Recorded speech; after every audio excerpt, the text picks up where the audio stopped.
We better hurry. In our pop culture lead today, one of the masterminds of the hit show The Simpsons has died. Not only was Sam Simon a hit comedy producer, he was also a giving philanthropist. He helped The Simpsons debut on Fox in 1989. It is now the longest-running primetime series in American television history. In his early years, Simon worked on the sitcoms Taxi and Cheers and The Drew Carey Show. Simon made millions from The Simpsons, but he left the show in 1993. He then donated much of his money to charity. He was diagnosed tragically with terminal colon cancer in 2013. Despite his condition, he remained upbeat, kept a sense of humor. He was 59 years old. Rest in peace, Sam Simon. Make sure to follow me on Twitter at Jake Tapper. That's all one word. Also at The Lead CNN. Check out my show page, cnn.com/The Lead for video, for blogs, for extras. That's it for The Lead today. I'm Jake Tapper. Turning you over now to one Mr. Wolf Blitzer in the Situation Room. Wolf? And we are back with my exclusive interview with the CEO of Sony Pictures, Michael Lynton, about the North Korean hack attack against his company and the threat of terrorism. Michael, let me ask you to go through the sequence of happening. When did you first realize that you had a problem?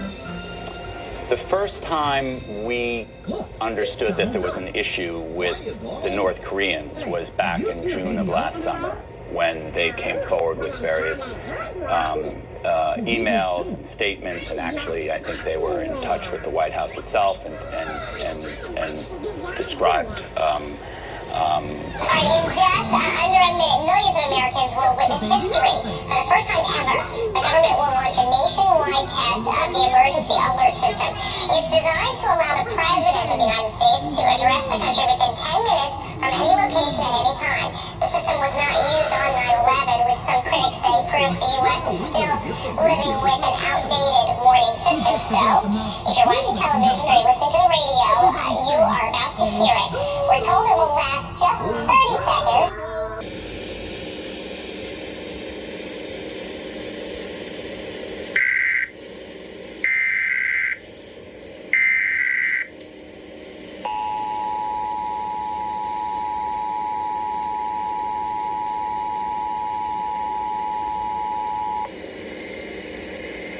This is a coordinated monthly test of the emergency alert system for the state of Maine. If this had been an actual emergency, official messages would have followed the alert tone.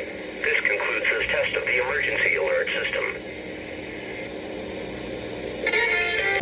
We're back with our political analysts. We're going to get to them in a moment. You don't usually see Bernie Sanders crack jokes out there on the campaign trail, but he's been having fun with the Saturday Night Live spoof of his performance in the CNN presidential debate. In case you missed it, take a look at comic Seinfeld co-creator Larry David as Senator Bernie Sanders, a role he may have been born to play.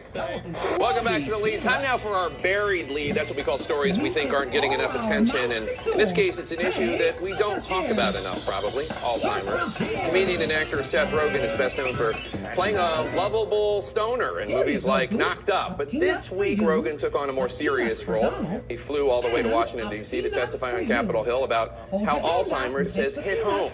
Rogen and his wife created the Hilarity for Charity Fund to bring awareness of the disease to a younger audience. Rogen seemed clearly upset and disappointed by the fact that only 2 senators stayed for his testimony, the chairman and ranking member of the subcommittee, after Republican Senator Mark Kirk tweeted a picture saying, "Thanks to Seth Rogen for speaking out about efforts to end Alzheimer's."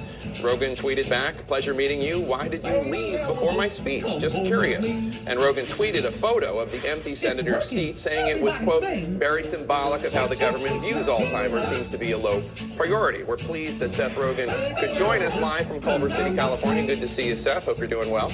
I am doing very well. Thanks for having me. So before we get to the senators not attending your hearing, I want folks to understand why you're so passionate about this issue and how much this horrible disease has impacted your family. Tell us about your mother-in-law.